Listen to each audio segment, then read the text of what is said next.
Hello and welcome to our fourth lecture on GST.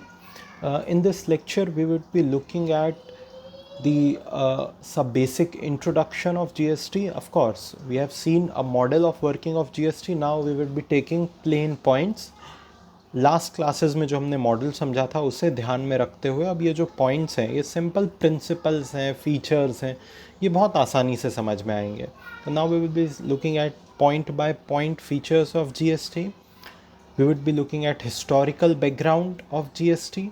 We would be looking at what taxes GST has replaced from central taxes and which taxes GST has replaced from state taxes. Mind you, GST is applicable and has replaced only central and state taxes. It has nothing to do with local taxes like नगर निगम का कोई tax है, property tax या पंचायत का कोई tax, उसका GST से कोई लेना देना नहीं है. लोकल टैक्सेस, पंचायत और नगर निगम के टैक्सेस एज इट इज़ लागू रहेंगे. जो टैक्सेस रिप्लेस हुए हैं वो केंद्र सरकार और राज्य सरकार के हुए हैं. इन पर बात करेंगे. फिर बात करेंगे कि कौन सी कमोडिटीज़ जीएसटी के दायरे से आज भी बाहर हैं, जैसे petrol, diesel, alcohol. And we will have a brief look at the taxation on petrol and diesel because it is lot in news nowadays. So here we begin our discussion on GST.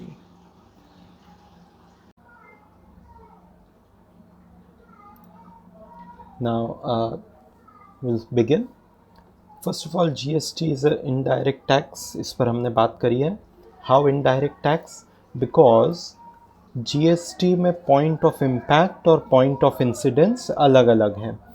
Point of impact मतलब किसे इसका burden beer करना पड़ता है, किसकी जेब से जाता है, वो एक अलग बिंदु पर रहता है. और पॉइंट ऑफ इंसिडेंस मतलब किस पॉइंट पर वो लेवी होता है, या फिर आप कह लीजिए किसकी जिम्मेदारी है उसे जीएसटी ऑफिस में जमा कराने की, वो एक अलग बिंदु पर होता है. हमने कई बार एग्जाम्पल लिया है इसे. Your fees at Kautil academy.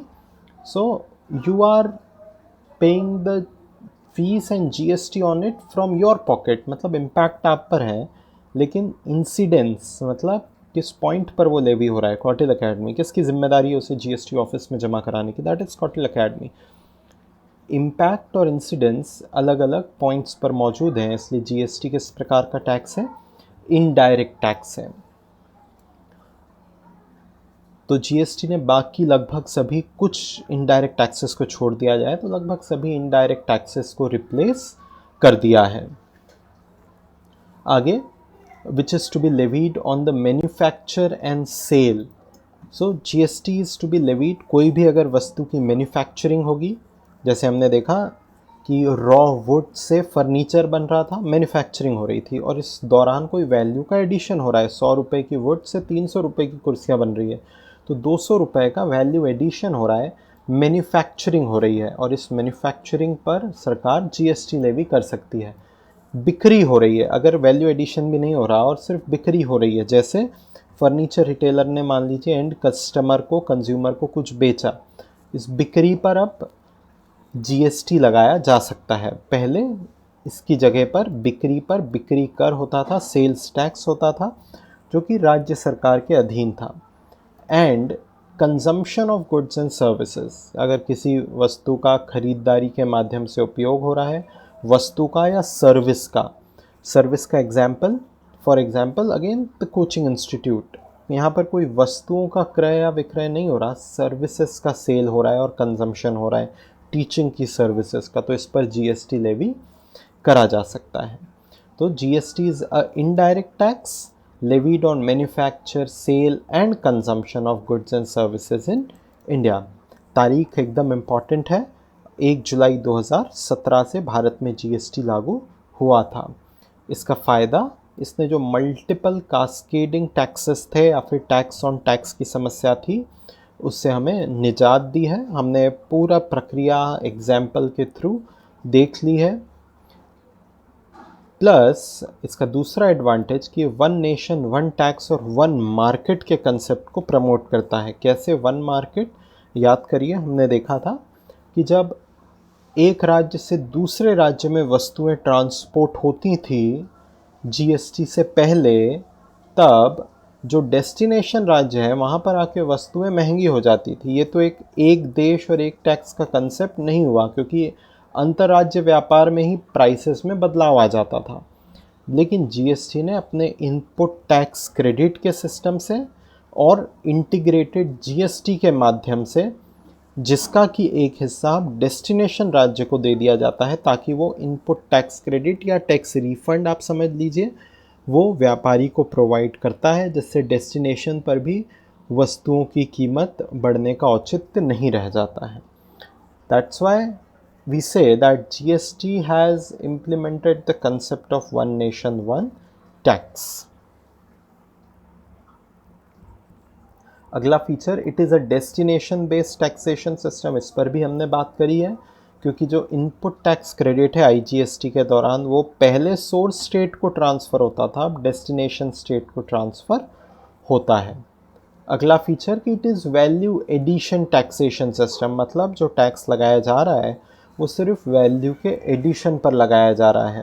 100 रुपये की वुड से 300 रुपये की कीमत की कुर्सियाँ बनाई तो 300 रुपये पर इफ़ेक्टिवली टैक्स नहीं लगेगा, इफ़ेक्टिवली जो टैक्स लगेगा वो 200 रुपये पर लगेगा, क्योंकि 300 रुपये की जो कुर्सियों की कीमत है इसमें 100 रुपये की लागत और 200 का वैल्यू एडिशन। जीएसटी का सिस्टम कहता है कि जो वैल्यू एडिशन हुआ है सिर्फ उसी पर टैक्स लगाया जाए, और इस कारण से एक और समस्या से निजात मिलती है, that is cascading effect. GST was introduced as the Constitutional Amendment 101st. Now GST को इम्प्लीमेंट करने के लिए संविधान में बदलाव की आवश्यकता थी। संविधान में बदलाव की इसलिए आवश्यकता थी क्योंकि GST से पहले राज्यों को भी कुछ अधिकार थे कुछ पर्टिकुलर ट्रांजैक्शन को टैक्स करने के, जैसे बिक्री पर। किसी भी प्रकार की बिक्री होने पर राज्य सरकार को अधिकार था कि वो टैक्स लगाए। इसी तरीके से कुछ अधिकार राज्य सरकार को नहीं थे, जैसे सर्विस डिलीवरी पर राज्य सरकारें सर्विस टैक्स लेवी नहीं कर सकती थी। लेकिन जीएसटी ने पूरा मॉडल बदला है और अब हर प्रकार के टैक्सेशन में राज्य सरकार का भी हक होगा और केंद्र सरकार का भी होगा। मतलब जब आप सर्विसेज पर अब टैक्स लगाएंगे जीएसटी आने के बाद, तो एक हिस्सा केंद्र लगाएगा और एक हिस्सा राज्य लगाएगा, सीजीएसटी और एसजीएसटी। लेकिन संविधान में तो लिखा है सर्विसेज पर टैक्स सिर्फ केंद्र ले सकता है और राज्य नहीं ले सकता। ऐसे ही बिक्री, जब सामान की बिक्री होती है तब लिखा है सिर्फ राज्य टैक्स ले सकते हैं, केंद्र नहीं ले सकता। लेकिन जीएसटी आने के बाद तो बिक्री होने पर जो जीएसटी लगेगा उस पर भी सीजीएसटी और एसजीएसटी दो भागों में लेवी होगा। तो फिर केंद्र भी एक तरीके से बिक्री पर टैक्स लगाएगा जीएसटी आने के बाद। ये तो संविधान विरुद्ध हो जाता। इसीलिए जीएसटी लाने के लिए संविधान में बदलाव की आवश्यकता थी, और यही जो बदलाव हुआ है संविधान का 101st चेंज है। इसीलिए हम इसे कह रहे हैं it is a constitutional amendment act 101st in year 2016। Please note here that it is a act, constitutional amendment act 101st। Act और बिल में अंतर पॉलिटी में देखेंगे, अभी बस इसे नोट कर लीजिए कि it is a constitutional amendment act of constitutional amendment act 101st। और जो बिल था वो था 102nd कॉन्स्टिट्यूशनल अमेंडमेंट बिल। एक बिल जब पास होता है तब वो जाकर एक्ट बनता है। जीएसटी में जो भी निर्णय लिए जाते हैं वो जीएसटी काउंसिल के द्वारा लिए जाते हैं। जीएसटी काउंसिल क्या है हम आगे देखेंगे, फिलहाल बस सुन लीजिए कि जीएसटी काउंसिल सर्वोच्च बॉडी है जीएसटी से संबंधित निर्णय लेने के लिए, और इसके chairman finance minister of India होते हैं। साथ ही इसमें राज्यों का भी प्रतिनिधित्व होता है। States are also represented in GST council. कैसे क्या आगे देख रहे हैं हम। जीएसटी में जो दरें लागू की गई हैं गुड्स एंड सर्विसेज पर, इनमें से किसी एक दर पर कोई गुड एंड सर्विस टैक्स होगी, या तो 0% पर टैक्स होगी या 2.5% पर। 0% जैसे से मिल्क हुआ या रॉ वीट हुआ एक्सेट्रा, 2.5% जैसे गोल्ड ज्वेलरी हुई, ये एक स्पेशल केस बनाया गया है गोल्ड ज्वेलरी के लिए 2.5%। बाकी ये कॉमन ब्रैकेट्स हैं जीएसटी के 5, 12, 18 और 28। आमतौर पर इन्हें लगाने का लॉजिक है जो कि बेसिक मूलभूत डेली कंजम्पशन असेंशियल आइटम्स है, these are taxed at 5%। Most of the items are taxed at 18% and only luxury items like say AC, luxury cars are taxed at 28%. So these are the basic slabs under GST. एक historical background देख लेते हैं GST का। पूरा याद रखने की ज़रूरत नहीं है हिस्टोरिकल बैकग्राउंड, बस एक बार ध्यान से सुन लीजिए। इसमें जो भी प्रथम हुआ है please keep a I over it, it can be part of our prelims. France was the first country to introduce GST system in 1954. The first country with GST is France.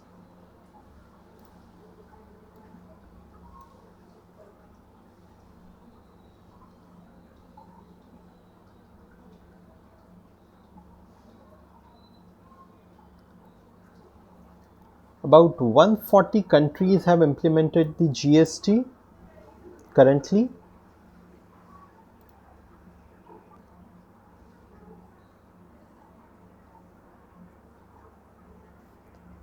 आगे टाइमलाइन ऑफ जीएसटी देखते हैं। सबसे पहले year 2000 में GST पर Vajpayee, Atal Bihari Vajpayee government ने discussion शुरू करा था और वेस्ट बंगाल के फाइनेंस मिनिस्टर असीम दास गुप्ता की अध्यक्षता में कमेटी बनाई गई थी कि भारत में जीएसटी की क्या रूपरेखा होनी चाहिए। 2004 में अगेन विजय केलकर कमेटी बनाई गई थी कि किस तरीके से जीएसटी लागू करा जाए और एग्जिस्टिंग टैक्स रिजीम को बदला जाए। 2006 28 फरवरी को जीएसटी पहली बार बजट स्पीच में शामिल करा गया था पी चिदम्बरम, जो कि उस समय के फाइनेंस मिनिस्टर थे, उनके द्वारा। उस समय पर टारगेट रखा गया था कि 1 अप्रैल 2010 से भारत में जीएसटी लागू किया जाएगा। फरवरी 2010 में गवर्नमेंट ने कमर्शियल टैक्सेस जो थे, जैसे कस्टम, एक्साइज या राज्यों के कमर्शियल टैक्सेस जैसे सेल्स टैक्स, इनके कंप्यूटराइजेशन का काम शुरू करा। ये एक आधार था, it was a base for imposing GST, क्योंकि GST is not such tax which can be imposed through pen and paper, it requires a whole computerisation. क्यों कंप्यूटराइजेशन? से आपको पता करना है कि पिछले ट्रांजैक्शन में कितना टैक्स पे करा गया, इस ट्रांजैक्शन में कितना इनपुट टैक्स क्रेडिट बनता है, क्या जीएसटी नंबर है पेमेंट करने वाले का। This can not be done on pen and paper, that's why it was required कि जितने भी टैक्सेस हैं वो सभी कंप्यूटराइज हो जाएं एक बार। That was done, that was started in 2010 and the finance minister was Pranab Mukherjee, who targeted GST that it will be implemented from 1st April 2011. On 22nd March 2011, finally government brings a bill, 115th constitutional amendment bill in Lok Sabha. Now there was lot of opposition from states. राज्यों का कहना था कि अगर इस तरीके से GST आएगा और हम जो सेल्स टैक्स से एक बड़ी राशि कमाते हैं, सेल्स टैक्स लगना बंद हो जाएगा और उस सेल्स टैक्स की जगह जीएसटी लगेगा। जीएसटी में आपका आधा हिस्सा रहेगा, हमारा आधा हिस्सा रहेगा, मतलब हमारे टैक्स से होने वाली आमदनी हमें लगभग आधी हो जाएगी। This is a cause of concern, हम जीएसटी को अपने राज्यों में शामिल नहीं करना चाहेंगे। तो states were a big hindrance over the year, states के साथ नेगोशिएशन शुरू हुए और फरवरी 2013 में गवर्नमेंट ने एक रिजोल्यूशन पास करा कि अगर जीएसटी आने के कारण राज्यों के राजस्व में if the revenue of states fall short, वो क्या टारगेट है वो बाद में देखेंगे, fall short of some predetermined target, then central government will provide compensation to states. Finally states की भी एंग्जाइटीज़ दूर हुई and they came on board और जीएसटी की डिस्कशन आगे चलते रहे। अगस्त 2013 में पार्लियामेंट्री कमेटी, ये पार्लियामेंट्री कमेटी क्या है ये you will read in polity, अभी बस नाम सुन लीजिए। पार्लियामेंट्री कमेटी ने जीएसटी के संदर्भ में कुछ उपाय सुझाए बेहतरी के लिए, लेकिन बात ये हुई कि 2014 आते आते 15th लोकसभा डिज़ोल्व हो गई क्योंकि टर्म पूरा हो गया। और जब लोकसभा डिज़ोल्व होती है तो लोकसभा में पेंडिंग बिल भी लैप्स हो जाते हैं। लैप्स मतलब ये जो 115th कॉन्स्टिट्यूशनल अमेंडमेंट बिल लाया गया था ये अब डिज़ोल्व हो गया, ख़त्म हो गया, लैप्स हो गया। फाइनली नई सरकार चुन के आती है और 18 दिसंबर 2014 को कैबिनेट अप्रूव करता है कि हम जीएसटी बिल लेकर आएंगे और एक नया constitutional amendment bill 122nd constitutional amendment bill parliament में पास करा जाता है। 19 दिसंबर 2014 को लोकसभा ये बिल पास करती है। अभी भी एक्ट नहीं बनाया है। हाँ, एक्ट जब बिल लोकसभा, राज्यसभा और प्रधानमंत्री के राष्ट्रपति के हस्ताक्षर हो जाए उसके बाद एक्ट कहलाएगा वो।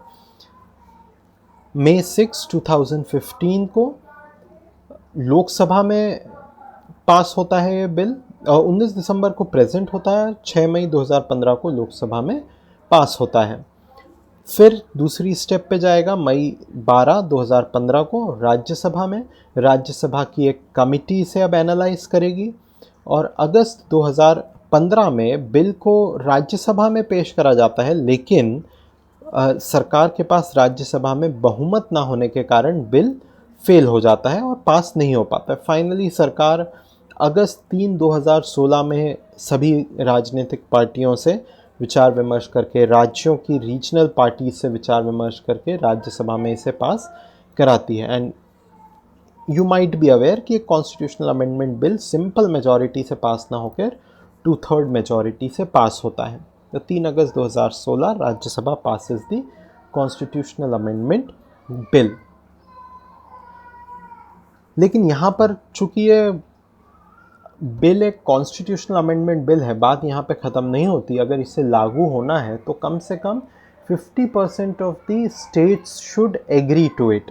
तो उसकी प्रक्रिया शुरू होती है और सबसे पहले इस प्रक्रिया में Assam is the first state which passes the GST bill and adheres to the upcoming changes. Note here few deadlines कि कौन से प्रदेश की लेजिस्लेटिव असेंबली ने जीएसटी बिल को कब पास करा था। और ये फाइनली 1 जुलाई 2017 से भारत में जीएसटी एप्लीकेबल होता है।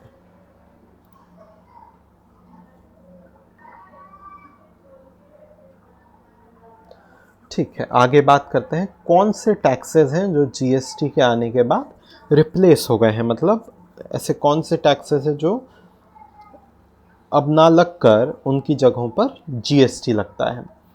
Please again to remind you, GST एक इनडायरेक्ट टैक्स है, इसका डायरेक्ट टैक्स से कोई लेना देना नहीं है। डायरेक्ट टैक्स जैसे इनकम टैक्स, कॉरपोरेशन टैक्स, ये आज भी एज इट इज़ लागू हैं। जो रिप्लेस हुए हैं वो मुख्यतः इनडायरेक्ट टैक्सेस और उन पे लगने वाले सेस और सरचार्ज हैं। तो केंद्र सरकार के ऐसे कौन से टैक्सेस थे जो अब नहीं लगते और उनकी जगहों पर जीएसटी लगता है। सबसे पहले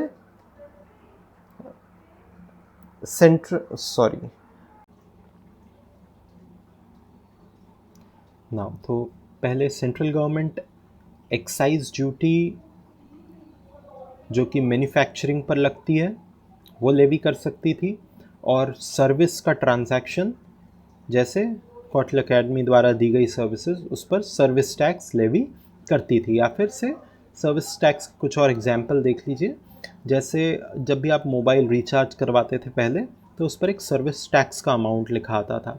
क्योंकि you are taking the services of mobile company, they charge a service tax. Now this excise duty and service tax has been replaced with GST. Again फिर जीएसटी दो भागों में बट जाता है, सीजीएसटी और एसजीएसटी। इसी तरीके से सेस और सरचार्ज जो पहले लेवी होते थे अब लेवी नहीं होते हैं मोस्टली। कुछ एक्सेप्शंस आज भी मौजूद हैं बट मोस्टली अब सेस और सरचार्ज लेवी नहीं होते हैं। ऐसे ही स्पेशल एडिशनल कस्टम ड्यूटी और काउंटरवेलिंग ड्यूटी अब लेवी नहीं होती है। कस्टम ड्यूटी क्या है? जब भी कोई गुड्स फॉरेन से देश के अंदर इंपोर्ट होते हैं तो देश की बॉर्डर पर सरकारें उन पर टैक्स लगाती हैं, उसे कहते हैं custom duty. For example, say you are importing an iPhone और say Harley Davidson from USA, तो जब देश के अंदर ये एंटर होंगी तो इन पर सरकारें कस्टम ड्यूटी लेवी करेंगी। कस्टम ड्यूटी को 3 भागों में समझ सकते हैं, बेसिक कस्टम ड्यूटी, एडिशनल और स्पेशल कस्टम ड्यूटी। जो बेसिक कस्टम ड्यूटी है वो जीएसटी के दायरे में नहीं आती है और आज भी वो एज इट इज़ लेवी करी जाती है। हियर इट इज़ गिवन कि basic custom duty has not been replaced with GST. मतलब जब आईफोन आप लाएंगे देश में तो उस पर आप जीएसटी पे नहीं करेंगे, उस बॉर्डर पे सबसे पहले उस पर आप कस्टम ड्यूटी पे करेंगे। लेकिन हाँ, इस कस्टम ड्यूटी पर फिर से कुछ टैक्स लगते थे, जैसे स्पेशल एडिशनल कस्टम ड्यूटी और countervailing duty. These have now been abolished, ये अब नहीं लगेंगे। लेकिन हाँ, बेसिक कस्टम ड्यूटी आज भी जीएसटी का पार्ट है, नहीं है, sorry, basic custom duty has not at all been covered under GST. This is completely outside GST. Next is central sales tax. याद करिए, हमने एग्जाम्पल देखा था कि जब महाराष्ट्र से एमपी में वस्तुएं आती हैं तो जीएसटी आने से पहले बॉर्डर पर केंद्र सरकार सेंट्रल सेल्स टैक्स कलेक्ट करती थी और ये टैक्स का पैसा कलेक्ट करके सोर्स रीजन को दे देती थी। चूँकि यहाँ पर एक समस्या है, वो समस्या ये है कि पहली बात तो जो पैसा है सेंट्रल सेल्स टैक्स का वो सोर्स राज्य को जाता था, ना कि डेस्टिनेशन राज्य को। और जब डेस्टिनेशन राज्य को ये पैसा नहीं जाता था, इस कारणवश डेस्टिनेशन राज्य अपने बिजनेसमैन को इनपुट टैक्स क्रेडिट या टैक्स रिफंड भी प्रोवाइड नहीं कर पाते थे। इस कारण से अंतर्राज्य व्यापार में कीमतें बढ़ जाती थी, इंटरस्टेट ट्रेड में आमतौर पर प्राइसेस बढ़ जाती थी।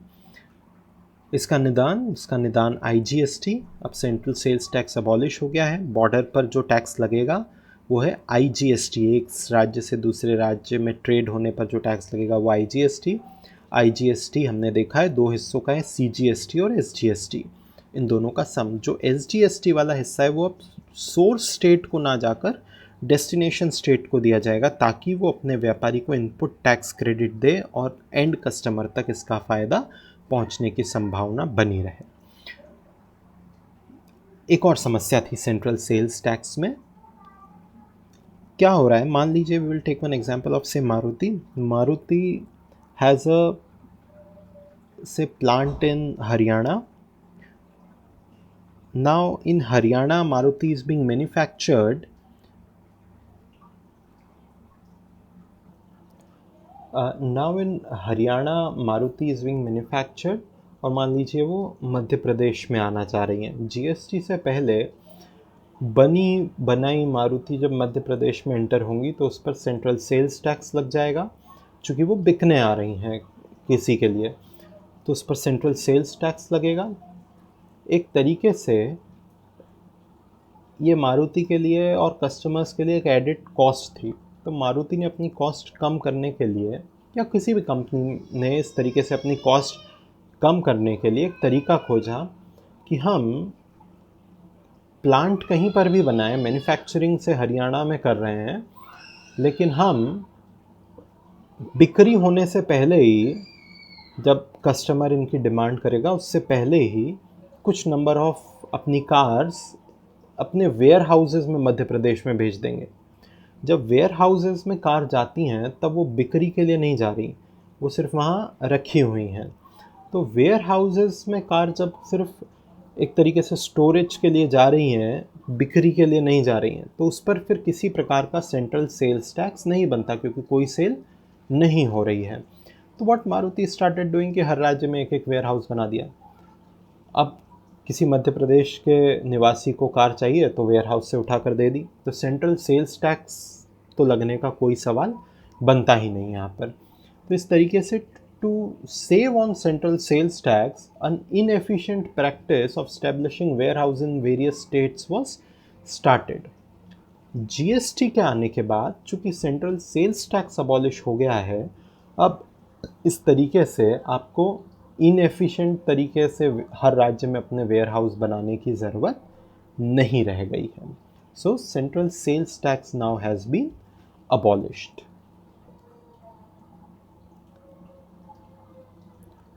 मूविंग फॉरवर्ड, राज्यों के स्तर पर कौन से टैक्सेस हैं जो राज्य सरकारों ने हटा दिए हैं और उसकी जगह पर जीएसटी लागू है. पहला है स्टेट वैल्यू एडेड टैक्स, जिसे स्टेट सेल्स टैक्स भी कहते हैं. अब जीएसटी लागू है और स्टेट सेल्स टैक्स नहीं लगाया जाता. कुछ राज्य लग्जरी टैक्स लेवी करते थे, सिर्फ 5 स्टार होटल में चाय पी बैठकर, तो उस पर सभी टैक्सेस के अलावा लग्जरी टैक्स देना होता था. अब कुछ भी नहीं देना है, सिर्फ जीएसटी देना है. कुछ राज्य एंट्री टैक्स लगाते थे, चुंगी कर या ऑक्ट्रॉय, ये भी अबॉलिश कर दिया गया है. एंट्री टैक्स ना देकर आप पर सिर्फ जीएसटी लेवी करा जा सकता है. एंटरटेनमेंट एंड अम्यूज़मेंट टैक्स, कुछ राज्य सरकारों के पास entertainment and amusement tax levy करने का अधिकार है. उन्होंने अब इस टैक्स को अबॉलिश कर दिया है और उसकी जगह पर दे लेवी जीएसटी. लेकिन कुछ राज्य सरकारों ने entertainment and amusement tax levy करने का अधिकार ट्रांसफ़र कर दिया था नगरीय निकायों को, like municipal corporations and panchayats, जहाँ पर this tax is levied by local bodies, municipal corporations, panchayats. वहाँ पर ये टैक्स आज भी एज इट इज़ लेवी होगा, इसके साथ कोई छेड़छाड़ नहीं की गई है. So important point to be noted is GST सिर्फ केंद्र और राज्यों के टैक्स में बदलाव करता है. जीएसटी संवैधानिक तौर पर किसी भी तरीके से लोकल बॉडीज़, नगरीय निकायों, पंचायत्स, म्युनिसिपल कॉरपोरेशंस के टैक्सेस में कोई छेड़छाड़ नहीं कर सकता. ऐसे ही टैक्स ऑन एडवर्टीजमेंट पे राज्य सरकारें टैक्स लेने का अधिकार रखती हैं, वो रिप्लेस हो गया है. उसकी जगह पर they will impose GST. Luxury taxes, कुछ राज्यों में लॉटरी, गैम्बलिंग एकदम 100% लीगल है, जैसे केरला. वहाँ पर अलग से टैक्सेस लगते थे लॉटरी, बेटिंग, गैम्बलिंग पर, वो अबॉलिश करके जीएसटी ये राज्य अब लागू कर रहे हैं. ऐसे ही कुछ राज्य सेस और सरचार्ज लेवी करते थे, उन्होंने ये भी बंद कर दिया है और उसकी जगह पर वो प्लेन जीएसटी लेवी कर रहे हैं. तो ये कुछ टैक्सेस हुए जो राज्य सरकारों ने अबॉलिश कर दिए हैं और उसकी जगह पर दे आर लेविंग जीएसटी. इसमें दो एक्सेप्शन है, प्रोमिनेंट एक्सेप्शन है, कि आज भी राज्य सरकारें रोड टैक्स लेवी करती हैं और इलेक्ट्रिसिटी ड्यूटी लेवी करती हैं. जैसे अगर आपने कोई 2 व्हीलर खरीदी होगी या 4 व्हीलर खरीदी होगी, तो उसमें you can clearly see a mention of road tax. मतलब ये टैक्सेस आज भी राज्य सरकारों ने अबॉलिश नहीं करे हैं और ये आज भी एज इट इज़ लागू हैं. तो रोड टैक्स और electricity duty I have not been replaced by GST. Next, in the next class, we would be looking at commodities which are not covered under GST. So, thank you for listening.